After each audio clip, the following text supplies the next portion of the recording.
Can you imagine carrying 2 entire kilograms of matted fur on your body, unable to move or even clean yourself? That's exactly what happened to a cat named Bob Marley, and his shocking transformation will leave you speechless. Liz Berg, the director of Zyclus County Animal Care and Service, an animal shelter in Gableville in the U.S. state of Nevada, and her colleagues will never forget that morning. When she arrived at work that day, she saw that, once again, someone had left an animal in a cage outside the shelter overnight and after business hours. While this happened from time to time, what they found this time was something they had never seen before. Inside the carrier was an unidentifiable gray mass, a bundle of matted and tangled fur. At first glance, they couldn't even tell what kind of animal it was. The creature couldn't move at all. It was completely stuck.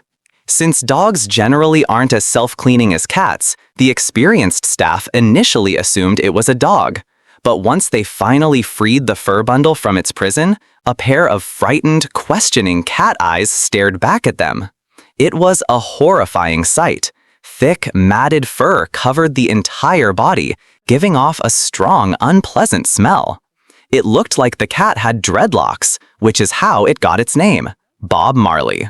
Bob Marley was immediately taken to a veterinarian.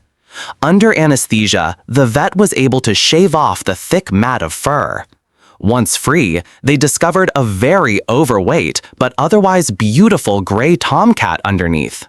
Bob was clearly overjoyed to finally be able to walk and jump again, something he hadn't been able to do under the weight of his heavy fur. The vet removed 2 kilograms of fur, enough to fill an entire garbage bag.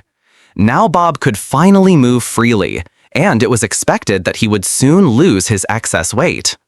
It's painful to imagine how much he must have suffered under all that fur, unable to help himself at all. Bob was estimated to be about 10 years old. Luckily, he found a new, loving home. In his new place, he would surely spend many more happy years, bringing joy to his new family, a family grateful to have him. The police were called to investigate. Surveillance footage showed a man in jeans, a red sweater, and a blue cap leaving the carrier at the shelter's gate. The police released these images to help find the man more easily. Liz and her team weren't sure whether the man was Bob's actual owner who had abandoned him because he felt overwhelmed and didn't know what else to do, or whether he might have genuinely wanted to save Bob's life. Some believe that by leaving him at the shelter, the man may have actually saved him, as Bob wouldn't have survived much longer in that condition. It is very important to find the man, as there may be other animals in his home that also need help and care. The police are doing everything they can to clarify the situation. What matters most, though, is that from the matted, neglected Bob Marley, a beautiful and well-groomed cat named Bob has emerged, one who can finally enjoy his life to the fullest. That's it for today. Thank you so much for watching. If you liked our video, we'd really appreciate a thumbs up. And to make sure you don't miss any of our future videos, don't forget to subscribe. See you again soon! What would you have done if you had found Bob Marley in that condition? Let us know in the comments. We'd love to hear your thoughts.